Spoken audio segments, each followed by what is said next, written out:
वो गणतंत्र दिवस है। गणतंत्र दिवस का अर्थ है, ये दो शब्दों से बना है, गण और तंत्र, और तंत्र का अर्थ है सिस्टम। 26 जनवरी 1950 को हम गणतंत्र दिवस, हमारा जो गणतंत्र था, संविधान था, वो लागू हुआ। जब हम गणतंत्र दिवस मनाते हैं उस समय हमने ये निर्धारित किया कि इस देश में जो सिस्टम होगा, जो तंत्र होगा, वो किसी और का नहीं, वो विदेशियों का नहीं, वो अंग्रेजों का नहीं, बल्कि वो जो तंत्र होगा किसी राजा महाराजा का नहीं, बल्कि यहाँ की जनता जनार्दन का तंत्र होगा। जो सिस्टम होगा वो हम निर्धारित करेंगे, जो सिस्टम होगा, जो तंत्र होगा उसको हम बनाएंगे, और उस तंत्र के आधार पर ये देश चलेगा। और इसीलिए इस गणतंत्र दिवस को हम यहाँ पे मना रहे हैं, ये जानने के लिए मनाते हैं कि इस देश में जो सिस्टम चलता है उस सिस्टम को कोई और नहीं चलाता, कोई विदेशी ताकतें नहीं चलाती। उसे कौन चलाएगा? आगे चल के कौन चलाएगा? आप लोग चलाओगे, हम चलाएंगे इसको जनता चलाएगी। यहाँ सबसे ज्यादा शक्तिशाली कौन है? पुराने समय में अंग्रेज शक्तिशाली थे, उससे पहले राजा महाराजा थे। और गणतंत्र दिवस पर हमने ये निर्धारित किया कि इस देश में अगर कोई सबसे अधिक शक्तिशाली होगा तो वो कौन होगा? वो आप लोग होंगे। बताओ मुझे कौन होगा बच्चों? आप लोग होंगे। लेकिन दुख की बात यह है कि गणतंत्र दिवस के इतने वर्ष पश्चात भी आपको लगता है कि शक्तिशाली और ताकतवर कोई और ही है। मुझे अपना राजनीतिक कैरियर शुरू करे हुए 1 वर्ष हुआ है। मैंने निर्दलीय प्रत्याशी के रूप में चुनाव लड़ा। बच्चों, मैं आपको बता देना चाहता हूं कि ये चुनाव लड़ना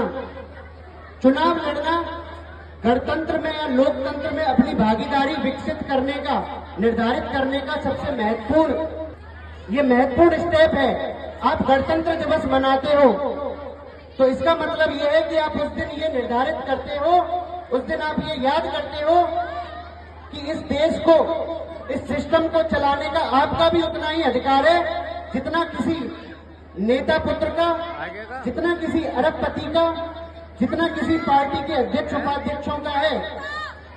जनता में से कोई भी व्यक्ति खड़ा होकर लोकतंत्र में अपनी भागीदारी निश्चित करने के लिए इस सिस्टम में आ सकता है। ना सिर्फ आ सकता है, अपनी उपस्थिति दर्ज करा सकता है, बल्कि इसको लीड भी कर सकता है। बच्चों, मैं आपको बता देना चाहता हूं, आप में से बहुत सारे बच्चों का सपना होगा कि हम डॉक्टर बनेंगे, हम इंजीनियर बनेंगे। यही आपके टीचर्स आपको सिखाते हैं। हमारा तंत्र ऐसा बना हुआ है कि आपको डॉक्टर इंजीनियर बनने के। लेकिन गणतंत्र दिवस पर मैं आपको बता देना चाहता हूं कि नेता बनना भी आपका अधिकार है। और आप में से कुछ बच्चों का भविष्य में ये सपना भी हो सकता है, आप ये सपना भी देख सकते हो कि मैं इस देश का प्रधानमंत्री बनूंगा या प्रधानमंत्री बनूंगी, मैं मुख्यमंत्री बनूंगा या मुख्यमंत्री बनूंगी। गणतंत्र दिवस हम सिर्फ इसलिए मनाते हैं कि बच्चों आपको याद आ पाए कि आपका लोकतांत्रिक अधिकार क्या है।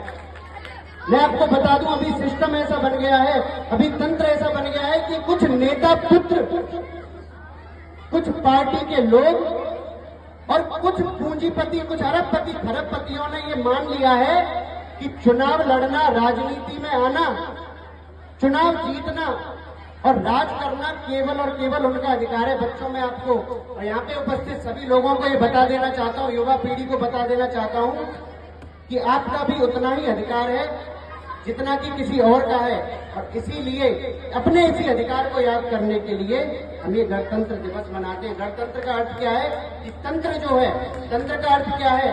सिस्टम जो है, सिस्टम किसका है? हमारा सिस्टम है। सिस्टम किसका है? हमारा सिस्टम है। ताकतवर कौन है इस दुनिया में? इस भारत में सबसे अधिक ताकतवर कौन है? जनता है। जनता जनार्दन सबसे अधिक ताकतवर है। और आप जो हो, एक व्यक्ति मुझसे पूछ रहा था, जैसे ही राजनीति में मैंने एंट्री ली तो वो आए, डिस्कशन तो चलता रहता है, तो उसने पूछा कि भाई साहब तपन जी, यूं बताओ भरतपुर में सबसे पावरफुल आदमी कौन है? सबसे पावरफुल आदमी कौन है?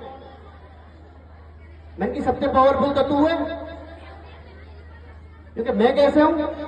मैंने कि जैसे भगवान कृष्ण ने एक उंगली चिंगली उंगली उठा के गोवर्धन पर्वत उठा दी हो, ऐसे तू भी एक उंगली अगर अपने सही इस्तेमाल कर ले तो अच्छे से अच्छे, चाहे वो कोई मुख्यमंत्री हो, चाहे कोई प्रधानमंत्री हो, चाहे कोई कितने को बड़ा नेता हो, और चाहे कोई कितने को बड़े पद पे हो, या एक उंगली से एक झटका में वह नीचे जमीन की सैर करवा सके।